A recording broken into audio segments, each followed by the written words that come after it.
The movie opens in 1987. In the dead of night, a woman named Anggun carries her newborn into a desolate cave. She begins a dark ritual, her eyes brimming with tears and hands trembling, whispering ancient incantations through quivering lips. She raises a hammer and chisel, then, in a moment of horrifying resolve, ends the infant's life. Seeing her child's blood on her hands, a torrent of tears streams down Anggun's face. She tries to wash them off in a nearby pond, but a sudden gust of wind snuffs out the torch beside her. Gripped by fear, Anggun turns around, only to be yanked into the water by an unseen force. Masked women begin to dance around her in a trance-like ritual, chanting eerie spells, and as Anggun looks over her shoulder, she sees another masked woman standing there. As Anggun watches her in confusion and fear, the woman reaches out, her hand steady, and drives a needle into the center of Anggun's forehead, right between her eyes.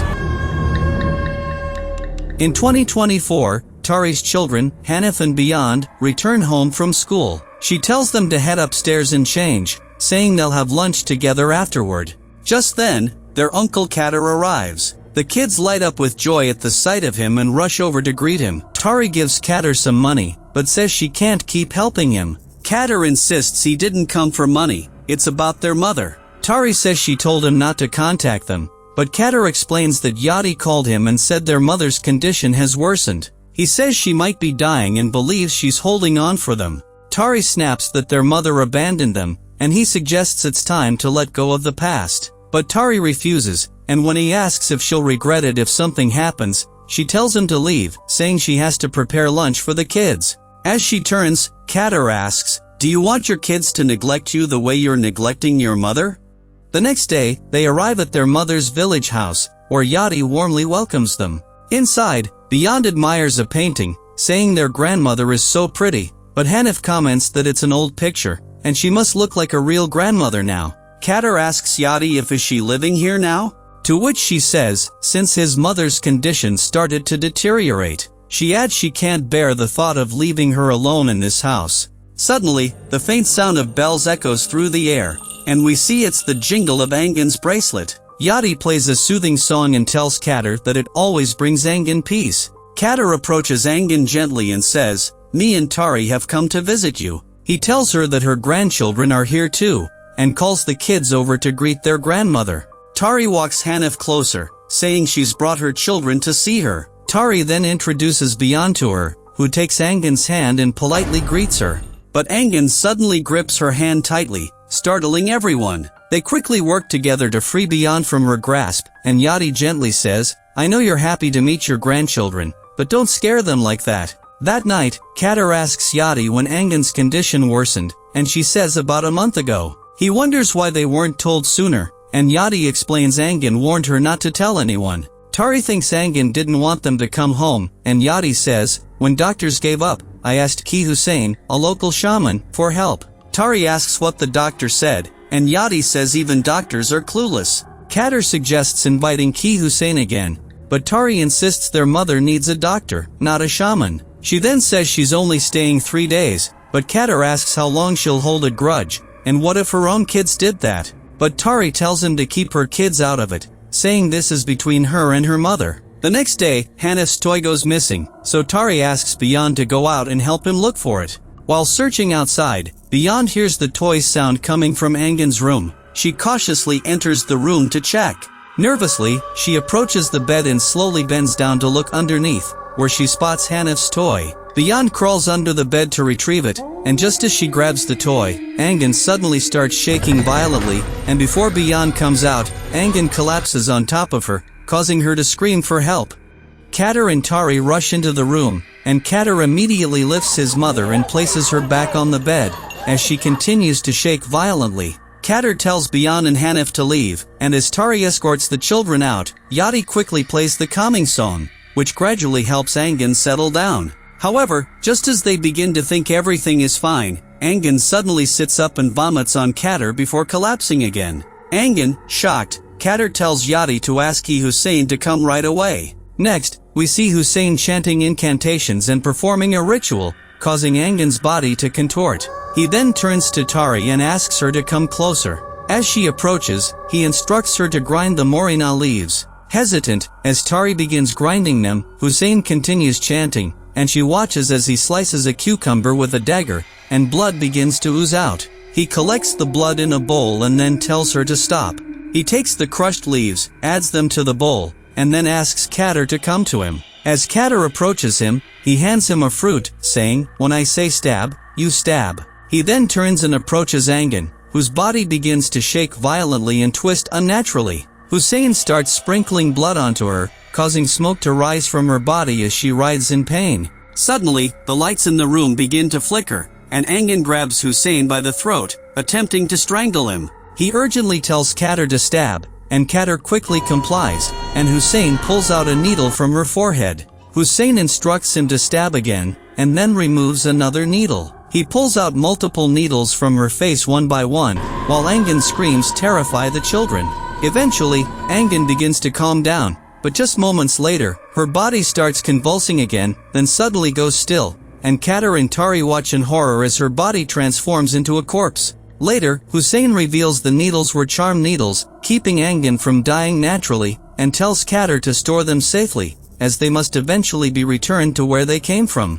Yadi then comes there and tells them that nobody in the neighborhood is willing to take care of the body, to which Hussein insists her death shouldn't be announced, and she can't be buried traditionally. Instead, she must have a water burial in a pond in a stone cave on a Kliwon Thursday. Tari asks, "Whose rules are these?" To which Hussein says it's tradition and must be followed. He adds, Anggun's body isn't ordinary, and reminds them that Kliwon Thursday is in 7 days. He instructs them to clean her body this morning, and then wrap it in a jarrak cloth. The next morning, with trembling hands and eyes swollen from crying, Tari gently bathes her mother's lifeless body, and Yadi helps in silence, her own face etched with sorrow. Afterward, as they lift the body to wash its back, it speaks leave now, causing them to release it and stumble away in shock. That night, Tari is reciting prayers when Yadi comes and sits behind her.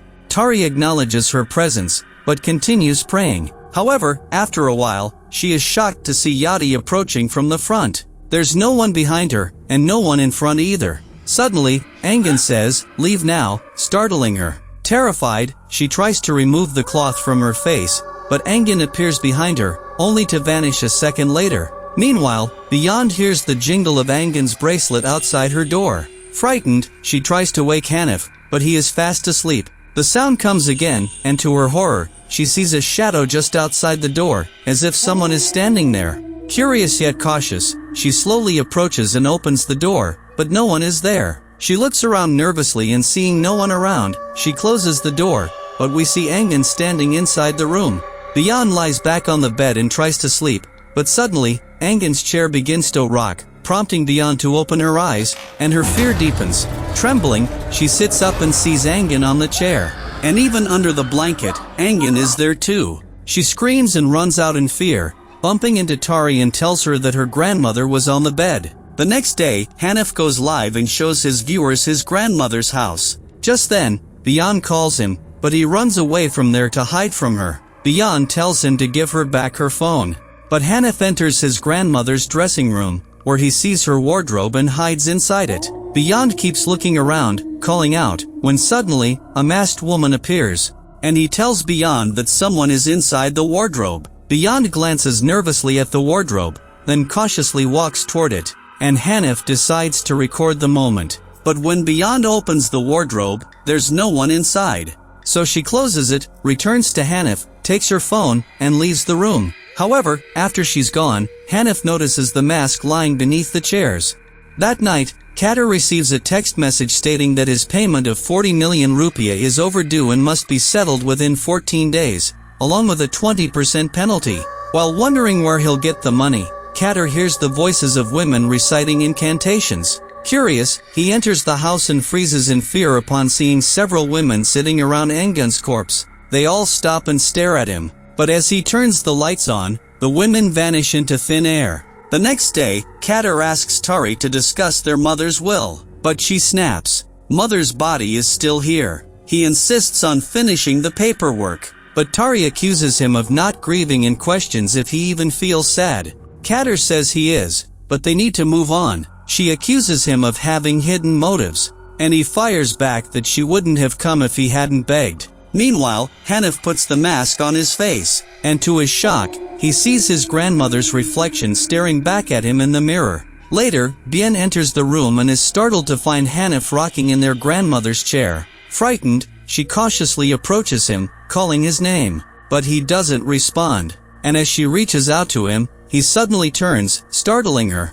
Bien asks about the mask, and he says he found it in Uncle Kadar's room. Bien tells him it belonged to their grandmother and asks him to return it. But Hanif insists, "You can see grandma when you wear it." Bien warns him to respect the dead, reminding him that spirits linger for 7 days. But Hanif says he doesn't believe it. To which Bien warns, "They can hear you," and urges him again to return the mask. Hanif puts the mask back in the dressing room, but freezes in horror when he glances at the wardrobe. That night, we see Bien sitting on the bed beside Hanif and slowly leaning in toward him. But when Hanif pulls the blanket down, he sees a man's face. Terrified, he runs out of the room. And when Tari asks what's wrong, he says Bien scared me. She takes him back to the room, but Bien is in bed and asks, "What happened?" Hanif says her face looked different. And Tari asks, "Are you playing a prank again?" But Hanif insists he's not. Kadar suggests, maybe it was just a dream.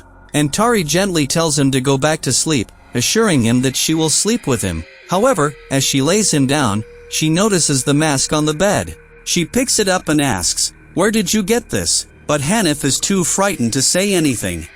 Later, Hanif apologizes to Tari, admitting that he took something that didn't belong to him. But he has returned the mask. Tari asks, "Why did you take it in the first place?" And Hanif replies, "Because when I put it on, I could see grandma." He explains, "When I looked at myself in the mirror, I became her, just like in the painting." Tari gently responds, "I understand you want to be like her in the painting, but you can't take things that don't belong to you." The next day, Bien asks Hanif, "Are you still mad at me?" And he replies that he's not. She then asks, "Are you scared?" To which he nods silently. And she says, "Me too." After a brief pause, she adds, "From now on, I'll protect you too." Later, Tari finds Bien and Hanif asleep, and when Yadi asks, "Shall we go?" Tari replies, "Can we leave for the city tomorrow morning instead?" Yadi reminds her that tickets are limited, as buses only run once every 3 days. And Kadar tells her to go, saying, "I'll stay here." Later, when Tari and Beyond wake up, Kadar is not there. They call out for their mother and Kadar, but realizing the house is empty, Beyond says, "How could they leave us here alone?" As they enter the house, they are scared to see Anggun's corpse there, so Beyond says, "Let's wait outside." Meanwhile, Kadar is with a woman and tells her that his mother's house is haunted by spirits linked to her charm needles. He says he plans to sell the gold needles to pay off his debts, adding that he hates asking Tari for money. Meanwhile, Beyond suddenly feels the urgent need to pee and asks Hanif to accompany her to the bathroom. Nervously, they enter the house, and as they hurry toward the bathroom, Anggun's corpse is seen slowly sitting out behind them. Next, Hanif urges Beyond to hurry, saying he needs to pee too. He knocks on the door desperately, and when Beyond finally opens it, he is horrified to see Anggun standing behind her. Terrified, they both sprint out of the house and Tari asks, "What happened?" To which Beyond says, "It's grandma." They all cautiously enter the house, but Beyond and Hanif are shocked to see Anggun's corpse back in its place. The next morning, Kadar wakes up in shock to find himself lying naked in a graveyard. Looking around, he spots his clothes scattered nearby. He hurriedly puts them on and quickly leaves the place. Later, when Kadar returns home, Tari confronts him, asking, "How could you leave the kids alone?" Kadar apologizes and asks if they are okay, to which Tari sharply responds, "Of course, they're not," before walking away. Later, he joins the kids and shows them gifts. But Beyond says he left them alone last night, and when he apologizes, she adds, "Grandma woke up last night." That night, Tari is shocked to see many masked women surrounding Anggun, including Beyond. They all turn to her and say, "Don't break your promise." Confused, Tari asks, "What promise?" But they keep repeating the same phrase as they begin to approach her and surround her. Frustrated, Tari asks again, "What promise?" But the women continue to repeat it. Tari then falls down while the women keep following her. She approaches Beyond and tries to wake her up, only to discover that the women have disappeared. The next day, Tari burns the mask and throws it away. Kadar approaches her saying Hussein said their mother's body should be drowned on Kliwon Thursday, but Tari says she doesn't care, blaming him for inviting the shaman. Just then, Yadi calls out that everything is ready, and Tari turns to Kadar and says they're burying their mother today. That night, after burying Anggun's body, they return home. But as they open the door, a swarm of insects bursts out from inside the house. Scared and confused, they step inside, only to freeze when they see Anggun's corpse lying back in the house. As they head to Yadi's house, a woman blocks their path, and Kadar says, "Let's go back to the house." Next, we see them sleeping on the sofa while Kadar tries to rest on a chair. However, after a while, when he wakes up, he is terrified to find himself lying next to Anggun's corpse. Scared, he quickly runs away but is stopped by a woman. And when he turns to flee, she suddenly appears in front of him again. Overcome with fear, Kadar falls to the ground, and the woman begins to approach him. And as he scrambles to his feet, she raises her hand and sends him flying straight into the swimming pool. The next day, the others find Kadar in the swimming pool and try to wake him up. After a while, when he regains consciousness, they ask him what he is doing in the pool, and Hussein tells them that the time has come. Next, we see them at the caves, the same place where Anggun performed the ritual at the beginning. Kadar carries Anggun's corpse to the pond, while Hussein chants incantations. After finishing, Hussein asks Kadar for the needles. Kadar hands him a pouch, and Hussein places it inside Anggun's shroud, then gently lowers her body into the water. That night, when Tari checks her bag, she is shocked to find the mask inside.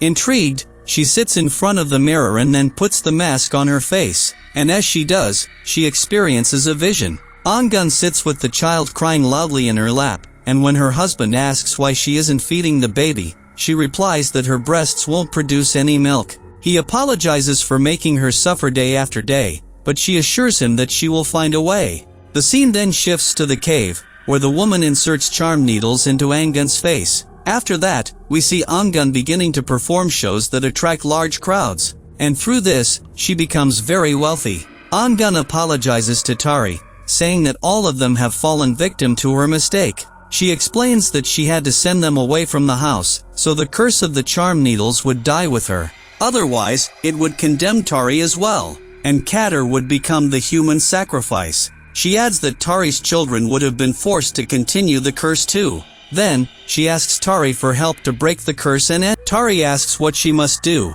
and Anggun replies, "Return the needles to where she got them from.